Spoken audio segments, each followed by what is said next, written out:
we've talked a lot about yoga, meditation, about a bit about psychotherapy, where it's evolved. We haven't talked too much in this session about the kind of the other part of the stool or the other leg of the stool, which is psychedelics. You mentioned taking psychedelics for the first time, taking LSD for the first time when it was legal.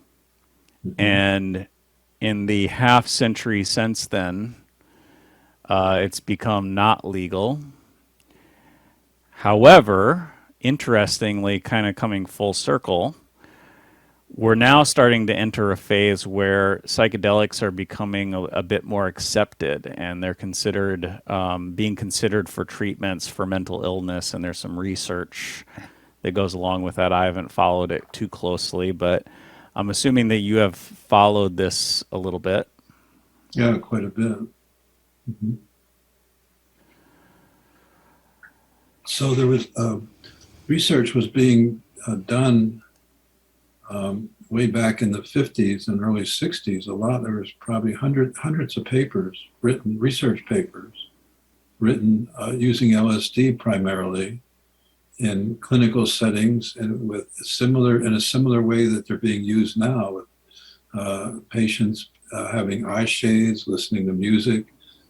So there's a long tradition, and then there's been this 40 or 50-year gap where the psychedelics were, and initially when psychedelics were around, they were there were some people who didn't feel they should be out in the public, but it should be given to people who are leaders or who are musicians or artists or writers or um, but not just generally available. And when they became generally available, and we had the hippie generation and all, and then it became a threat to society, and so laws were passed. And now, um, uh, my feeling is that in order for society to accept these substances, in the last several years, there's been a focus on using them in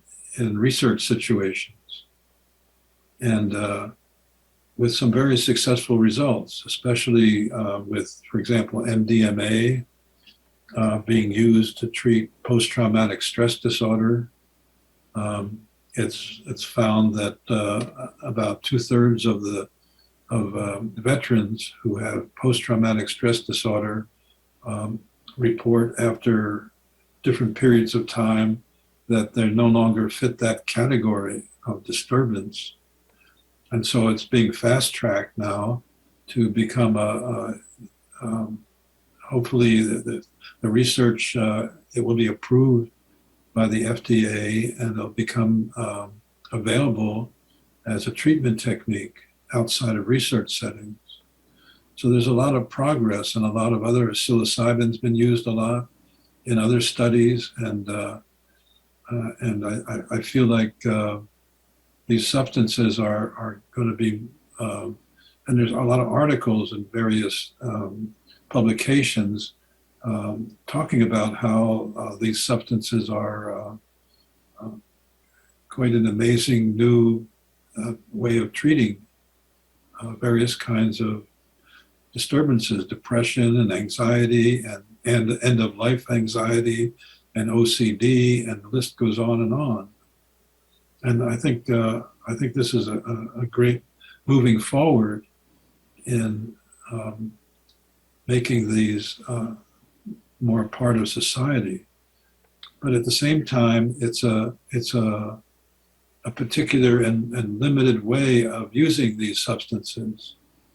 You know, for one thing, and it's also the implication is you have to, because this is done within the medical model, you have to have a diagnosis in order to make yourself to be avail yourself of these substances. If you're not depressed, if you don't have severe anxiety, if you don't have OCD, the average person, I guess they're okay and they don't need these, I guess is the assumption. Mm-hmm. And that's completely erroneous because the average person has stress and anxiety and is not at peace and is not living a joyful life fully.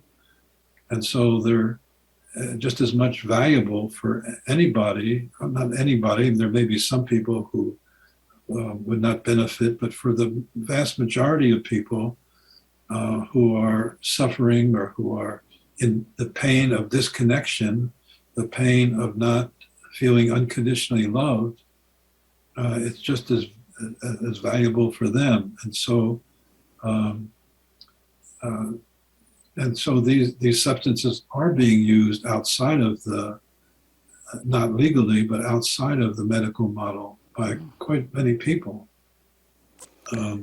with a lot of benefit. And in that case, too, the what's called set and setting are important. Some people are using these substances, I would say, in an irresponsible way, in the sense, for example, I know someone who recently took some ecstasy or MDMA after drinking alcohol in a bar situation and got really sick. And so people are not respecting the gift of these substances and are using them in ways that can be harmful or at least not helpful for them. And so I think it's important to understand these. Another understanding of these, rather than medicine, is as sacramentals. Using these as a way to open up to this unconditional love, this consciousness of connection with everything, connection with nature, which some people feel will the wide use of these will change our way of relating to nature and to respect the environment more. Yeah.